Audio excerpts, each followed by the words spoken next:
Dear younger me. Well, you've certainly gotten yourself into a pickle, haven't you?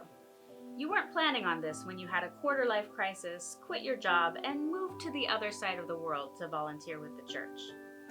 No, when you stepped off that plane in Cambodia, falling in love was the absolute last thing on your mind.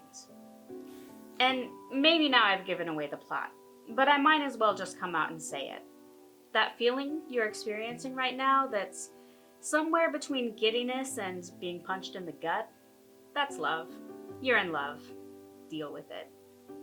So here you are, completely floored by the depth of your feeling for this man who came speeding into your life 10 short months ago on the back of a beat-up old motorcycle.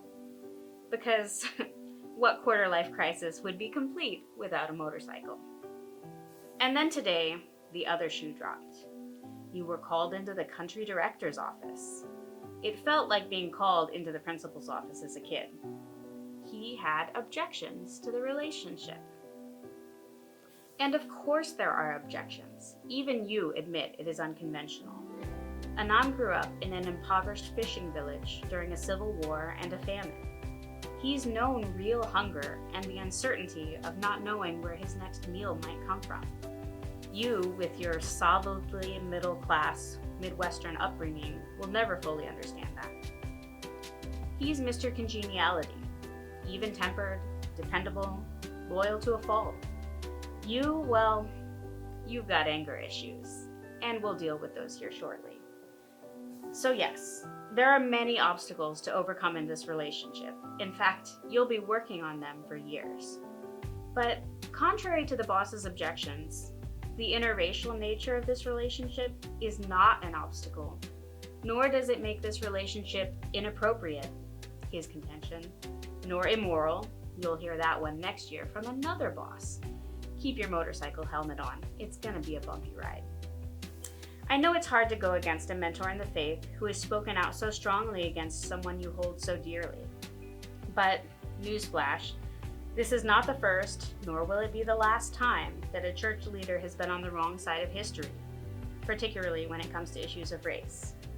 When you get over your initial shell shock and realize the injustice of it all, your gut reaction will involve yelling, writing of strongly worded resignation letters, slamming of doors, and maybe even leaving the church altogether for a while.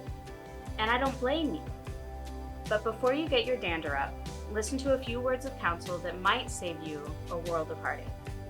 This is from Paul's first letter to Timothy, chapter 4, verse 12. Don't let anyone look down on you because you are young, but set an example for the believers in speech, in conduct, in love, in faith, and in purity. If you can make the decision right now to set aside your fear and your anger and make 2 key steps of faith, the rewards you will reap will be beyond anything you can imagine. First, you have to be brave and make the decision to love Anand despite the fact that it's scary and other people might not like it. Second, you have to stop hating those other people and instead use this relationship to set an example of God's love. Once you can find the faith to take these steps, you won't believe the abundant life God has planned for you and Anand, nor the mountains that he will move through you.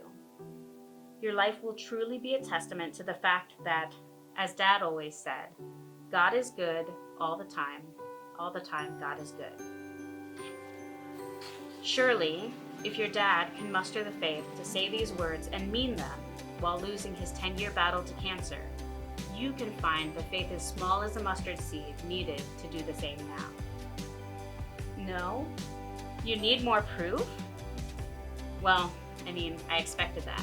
You are, after all, the most stubborn person I know. A topic for another letter. So, here's a look at some of what is to come if you can only choose to take God up on his promises. With God's help, you will enable hundreds of impoverished women to leave the sex industry and find empowerment in dignified employment. With God's help, you will safeguard independent journalists threatened with torture and imprisonment for reporting on the crimes of an authoritarian regime. With God's help, you will support farmers in their fight for justice after the lands their families had farmed for generations were stolen from them. With God's help, you will secure funding to send hundreds of children to school, ending an intergenerational cycle of illiteracy and poverty.